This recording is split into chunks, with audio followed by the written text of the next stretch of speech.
Hello everybody, this is Betsy from Agility with Sound, and this video is about an overview of the science of reading and what it is telling us.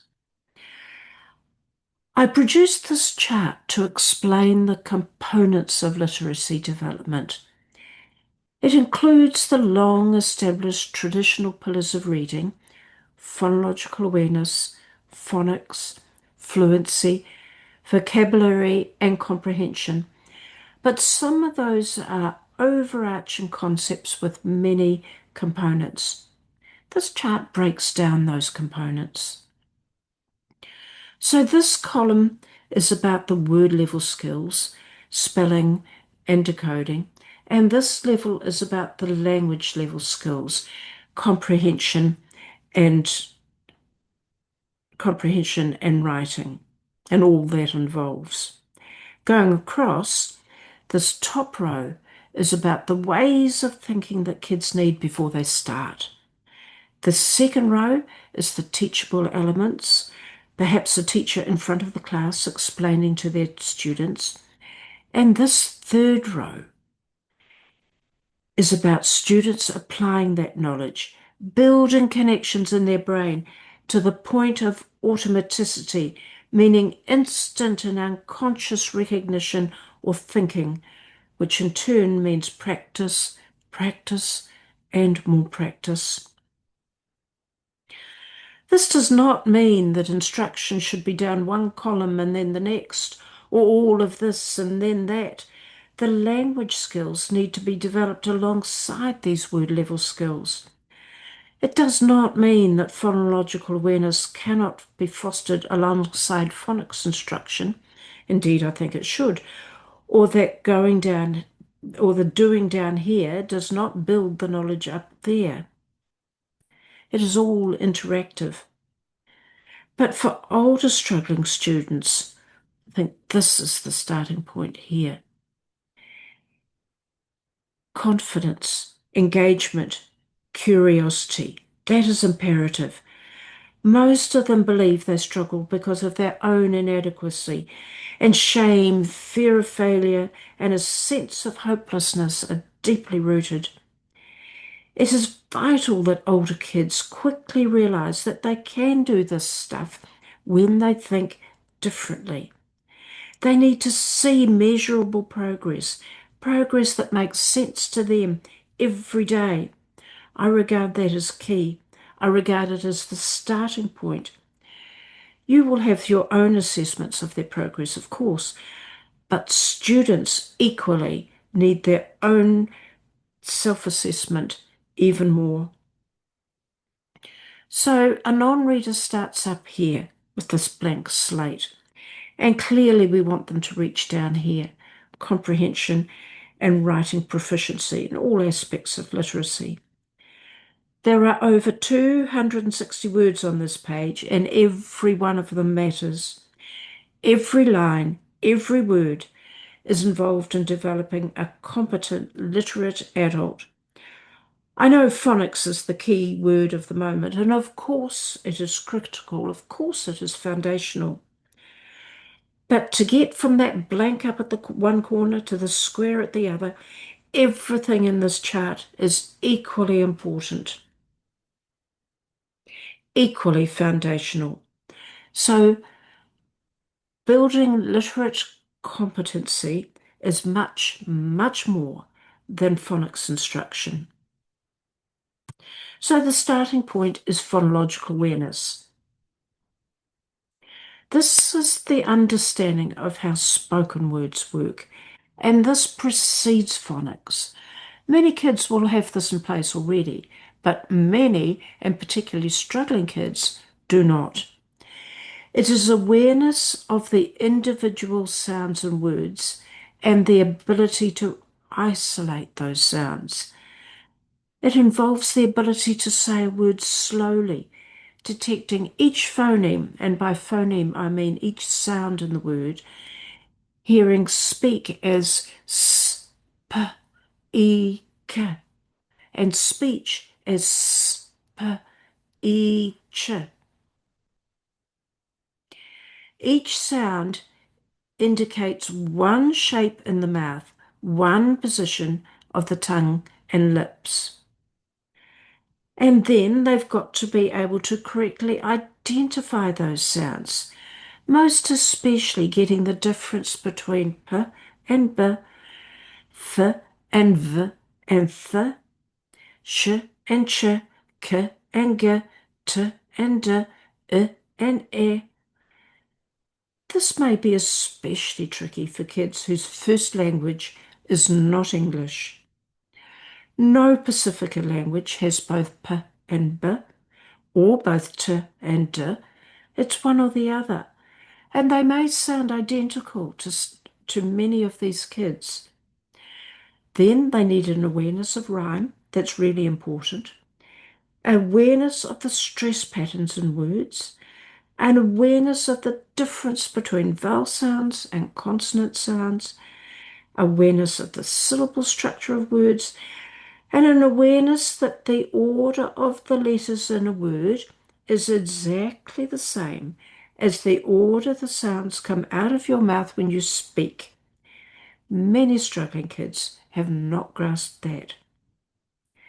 And then the ability to match a letter or a letter cluster to those sounds or phonemes. So phonics makes no sense to a student if they do not have a basic awareness of how spoken words work.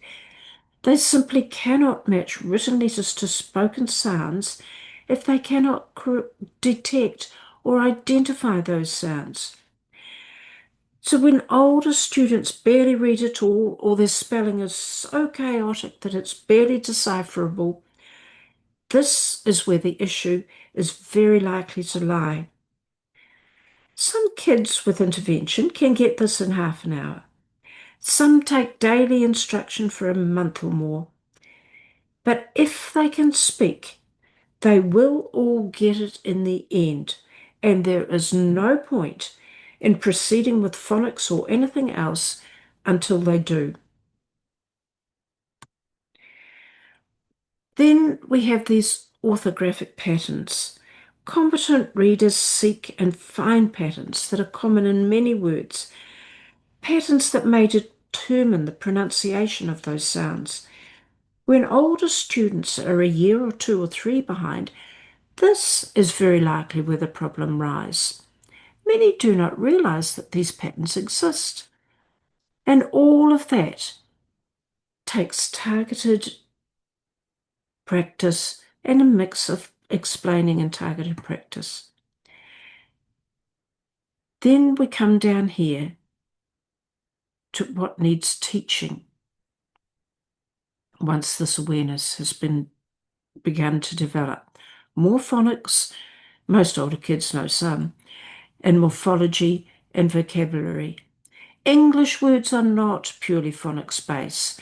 Many are a mix of phonics and morphology, phonics relating to the sounds and words, and morphology relating to the meaning of words, like this. So ED, meaning in the past, is spelt ED, regardless of whether it is D, as in rubbed, stemmed, snagged, or T, as in skipped, mashed, backed, or id, as in landed, matted, hooded. It's about meaning, and its spelling is about that meaning. And then we come down here. Number two, TWO, is not a phonetic spelling. It is morphological, meaning it is about the meaning. With TW in number two, the same as 12, 20, twin, twice, between 2 points. Twill, meaning woven with a double thread. Twine, originally two threads twisted together, all relating to two-ness. TWO is not a mistake, it's not an exception. It is part of a morphological pattern, a pattern of meaning. Then we come down here to muscle. What's that C doing there? Well, that's what it's doing. It's linking the meaning of muscle to muscular, linking that in the student's head. And then down here, south has an ow sound, southern has an ah sound, but with the same spelling as south. That too is about meaning. And think shun, meaning a person who does something, like musician or dietitian. The same pronunciation as Tion or Sion, but a very different meaning. I could go on and on. Morphology is especially important in multisyllabic words. So many of them are combinations of morphological units. And then we come down here to the skills. It is one thing to know that words are made up of sounds. It is one thing to know the phonics, but it is quite another to have that knowledge so firmly embedded that it is automatic, instant, and unconscious. Automaticity comes from building connections in the brain, and that takes practice, practice, and more practice. The knowledge can be taught, the skills must develop, and can only be developed by doing. Competent readers who have all these insights and knowledge in place develop that automaticity through reading. Struggling readers who have not yet developed the processing skills simply do not. But it is essential to, when we get over here, to comprehension, whereas all of the students' attention should be on content, not figuring out words. And for those of you who are interested, this is the role of word chain, this in particular, but also this.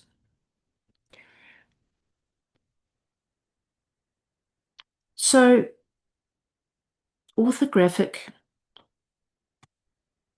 relates to spelling, and there are a great many consistent patterns.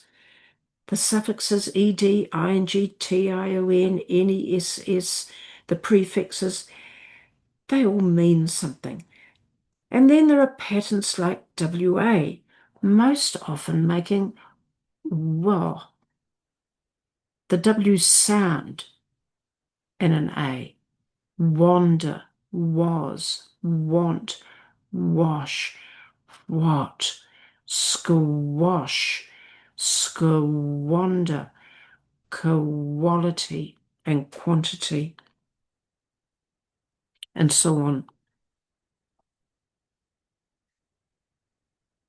Then these double consonants that indicate a short vowel sound, IPP, the I is always going to be I. Let's flip it, flipped, slipper, ripple, hippopotamus, thousands of words. And then the vowel final blend combination, the rhyme units are also overwhelmingly consistent. I've talked about this before in other videos. IST, that I is going to be an I. And here's some more. That ASK is always going to be ask, at least in the New Zealand accent. And here, ECT, dozens and dozens and dozens of words, always going to be ect. And then these large units, action, action, action, consistent. Recognizing these patterns instantly and unconsciously is the key to rapid identification of unfamiliar words.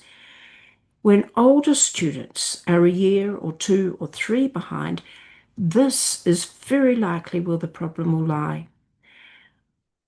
Can teach some of them, but the written language is huge. There are thousands of these patterns, some relating to just a few words, sometimes just one. Our brains are pattern seekers. That is how we think. Once students are aware that words contain patterns to be discovered, they will find them. I often present teachers with the word on the next screen. It's a word I made up. You won't have seen it before. Just to show how quickly you can figure out unfamiliar words by adding up familiar patterns. I'm going to give you a second to decode it. Here it comes. Okay. Did you say conflagrine or conflagrine? Were you aware, as many report, of margarine or a similar word flashing through your head? Do you know what you actually did to make sense of the word?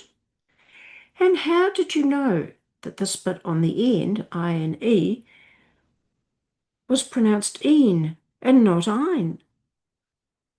Well, there are just three common words that end in A-R-I-N-E: margarine, nectarine, and the marine words like submarine.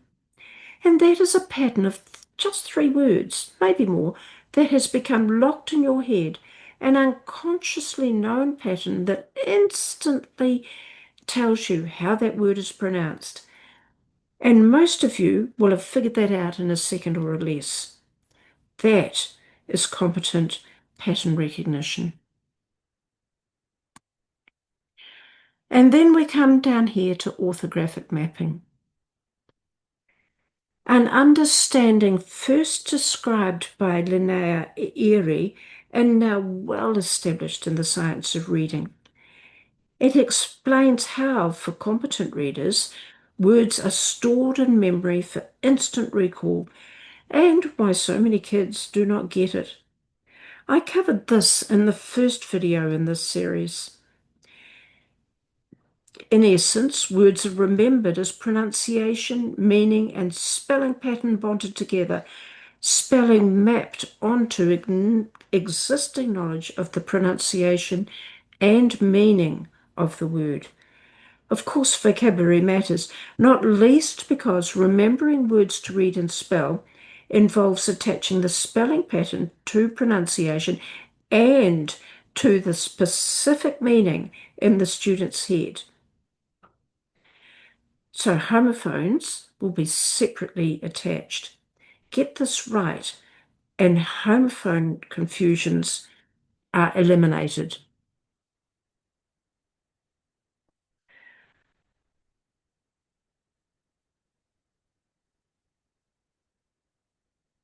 So instant and unconscious word recognition matters, and it matters a lot. To repeat a comment I made earlier, it is essential that we get this right for comprehension to happen, when all of the students' attention should be on content, not figuring out words. Automatic, instant, and unconscious recognition of words is critical. So is instant, unconscious recognition of the letter sound links and the patterns in unfamiliar words, allowing rapid identification. All this is a fundamental precondition to proper comprehension. And then down here to the self-teaching skills. This is a concept originally explained by David Sher and just as important as the concept of orthographic mapping. It means that students must develop their skills to the point where they notice and absorb new spelling patterns, new phonics, and of course new vocabulary and knowledge as they read. It is simply not possible to teach all phonics, all morphological units, all orthographic patterns, all vocabulary. The language is just too huge and varied. The overall aim should be that students reach a point of figuring it all out by themselves, self-teaching, and doing that as quickly and as soon as possible. This means that students expect the spelling of a word to relate to its pronunciation, and they expect that for all words, including words whose spelling pattern relates to the pronunciation of another era, another culture, words that often get labelled as exception words, a concept that I do not find helpful. So, automaticity is really important. Automatic, unconscious, instant recognition of the letter sound correspondences, automatic, unconscious, instant recognition of those morphological units, automatic, unconscious, instant recognition of letter neighbours and how this affects letter pronunciation, like the WA and IPP. Automatic, unconscious, instant recognition of those orthographic patterns. To build this automaticity, kids need to develop all those skills I've talked about so far, and then read, read, read, read widely and read deeply, read fiction and read non-fiction, teaching themselves how the written English works, and building at the same time vocabulary and knowledge. I see no point in wasting precious time teaching kids more and more phonics and spelling patterns once they are capable of more effectively figuring it out for themselves, remembering it more reliably because they have figured it out themselves, as most of you will have done. When did you last spend time actively learning how to spell a new word, writing it down, or relating to words? You have almost certainly picked up thousands of words to decode and spell by simply encountering them as you read. So, in summary, the aim is to build all of these skills. And then fluency. That's what fluency and competent spelling are about.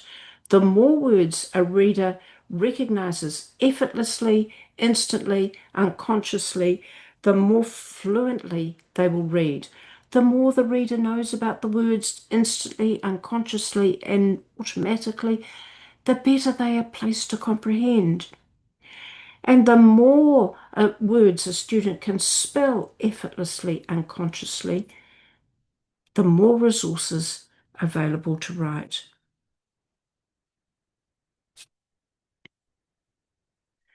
Then over here to comprehension and writing.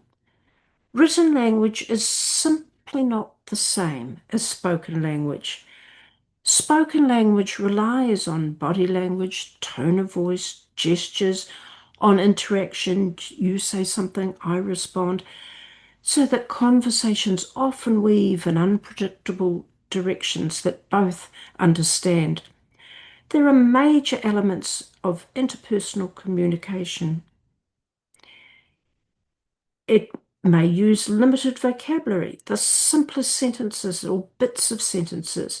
It may be peppered with bits like you know, well, and so on.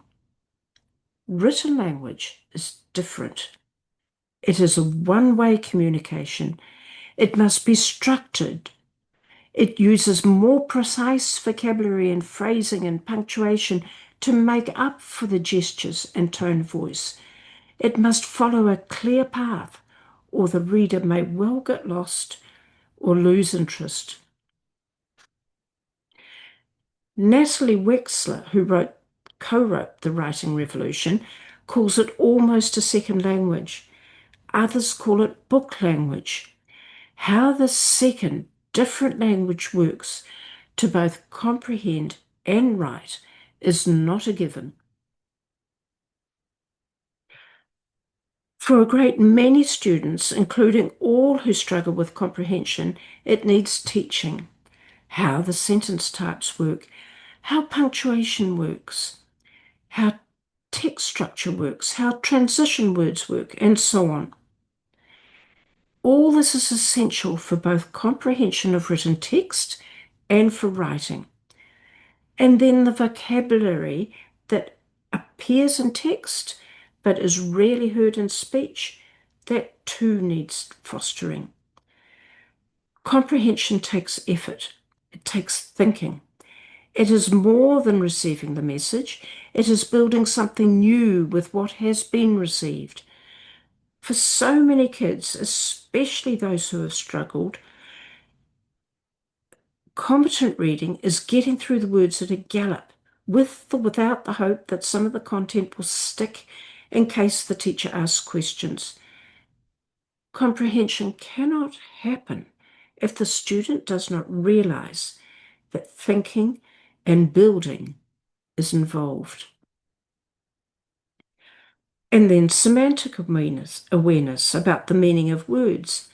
This is more than vocabulary. Words have shades of meaning and may mean different things in different contexts. Jimmy Lin, who is professor of education at Harvard, talks about suitcase words, words with one pronunciation but multiple meanings, often many meanings stuffed into one suitcase, one pronunciation.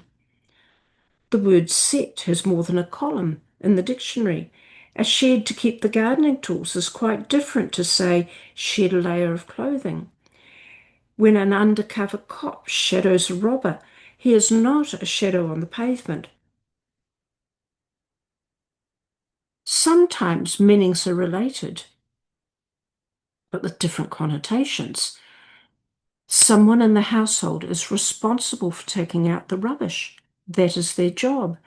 This person may be responsible, but that does not mean they are being responsible. They may not bother to round up all the rubbish or avoid the job altogether. They may mix recyclables with non-recyclables. That's not being responsible. This person is responsible, but not responsible. A great many words have unrelated meanings or different shades of meaning depending on context. This awareness must go hand in hand with vocabulary development. English in print is littered with figurative expressions. I'm dying for a cup of tea. No, I'm not. So what do I mean? Jimmy Lim also talks about knowing words by the company they keep, the network of words that are related in their meaning. So that environment goes with habitat, niche, adapt, camouflage, a whole lot of other words. He regards this knowing words by the company they keep, how they relate to each other, a very strong basis for building comprehension. I find this a really useful way of expressing it.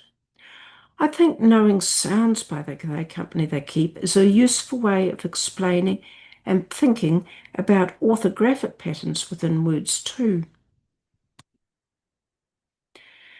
So comprehension is an active process. It requires engagement and thinking as the student reads.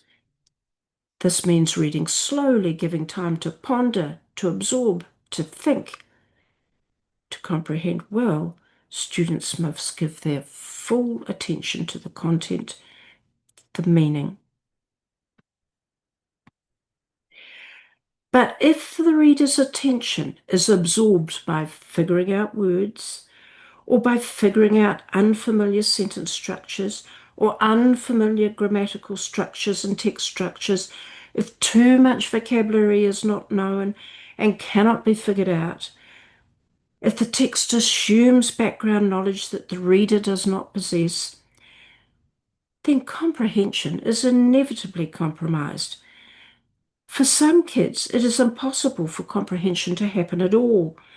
For others, surface comprehension is possible, deep comprehension is not. I often ask intermediate students to answer this question. Before Mum got the dinner, she sat down to watch television. Which did she do first? I'm horrified by how many kids cannot respond correctly fairly quickly. How many need to think about it for ages before they can respond and then may or may not get it correct. And then how many just give up and cannot even begin to figure it out at all? Maybe saying, well, my mum always gets the dinner first, or not. But this is a really common sentence structure in print. How can comprehension happen with this stumbling block? Teaching these structures is as much about teaching comprehension as it is about teaching writing. How the second language works, how the four sentence types work, how paragraphs work, what tenses imply, how punctuation works, all that is teachable. Vocabulary and background knowledge need building at every opportunity. That is all in the knowledge basket. So comprehension is about listening to the writer, making you sure you understand what the author is saying to you and responding to the author, to the text. Comprehension is not about a series of unrelated strategies. Just as in spoken comprehension, all these processes and more are going on at once. There is a basic level of comprehension, understanding what the author has told you and absorbing the information given to you, monitoring, understanding, summarizing, and so on. Anita Archer's term, getting the gist, is relevant here. But deep comprehension is more than this. Marianne Wolf has talked extensively about the three higher level components: inferencing within and beyond the text, empathy with characters and situations, and critical analysis.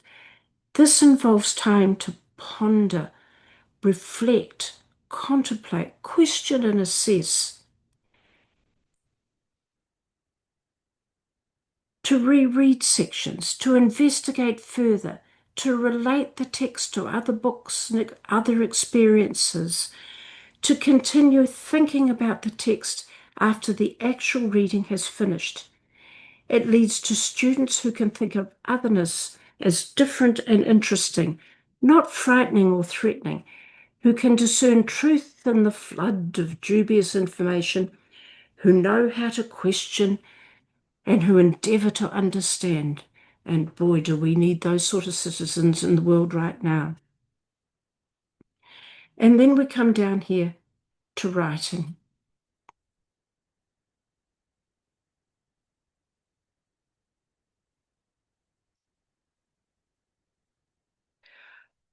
So writing, of course, involves the same language, the same conventions. Learning to write and learning to comprehend are two sides of the same coin, reciprocal skills and ways of thinking, and in my view, they should be taught together. But before getting pen to paper, before sentences and paragraphs, the writer needs to think about their message. They need to generate thoughts and ideas, figuring out which are relevant to the core message and which are side issues, and then organizing those thoughts and ideas into a logical, streamlined order, the order that will best carry the reader with them, tap into the reader's thinking. They need to think about who their readers are. They need to think about what they may need to explain to those readers and what they can assume they already know. They need to think about the best examples for these readers. They need to know much about the topic before they begin, whether they're writing fiction or non-fiction. For me as a writer, both modes need ample prior research.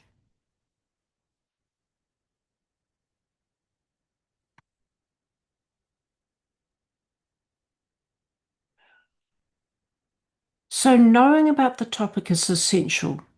Writing about your reading, about what you have just read and just learnt, both extends deep comprehension thinking and gives students the basis for writing, a platform for generating thoughts and ideas. There is ample evidence to support this view. There is, by the way, a growing body of evidence supporting students writing about their science or social studies learning, writing about math systems and problems, and the substantial effect this can have on understanding those subjects.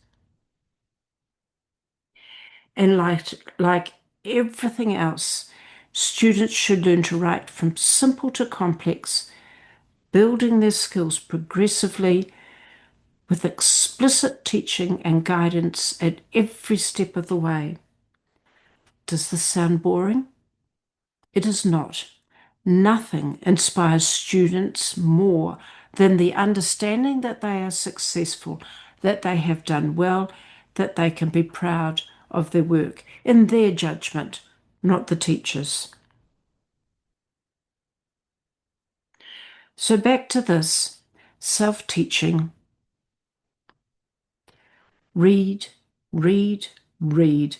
Read fiction, read non-fiction, read to build world knowledge, read to build curiosity, read with students, read to students. Allow students to read independently whenever the opportunity arises. Allow them to read silently or aloud to each other. Repeat read short stories. But for struggling students, read material that they can read, that they can decode without resorting to guessing. Allow them to listen to others reading, listen to audiobooks, and join in class discussions about books and reading. And then write, building the conventions of print step by step, progressively, with practice, practice, and more practice.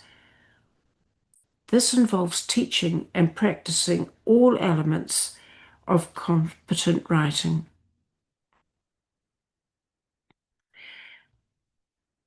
So that's it. That takes the student from here to here, everything that is involved, everything that the science of reading is telling us. If you were interested, this year I am releasing a major comprehension come writing package based on books I have written. I hasten to call them decodables, but that's what they are, a mix of fiction and non-fiction, round about 135 titles, all of them for older students. I don't see the sense in giving older students books to practice decoding. It sends a flawed message. But students do need books they can decode effortlessly, automatically, if they are learn to comprehend, and that is what this collection is about. There is a hard copy version with accompanying teacher version with prompts guiding students through the process of comprehending. And now there is a digital version with a twist. Read a bit, then press a button to hear the author, that's me, speaking, guiding the students' thinking, building all these skills, including inferencing, empathy, and critical thinking. And then for many books, not all, a structured writing activity follow, simple to begin with, progressively building all skills in this column, both comprehension and writing.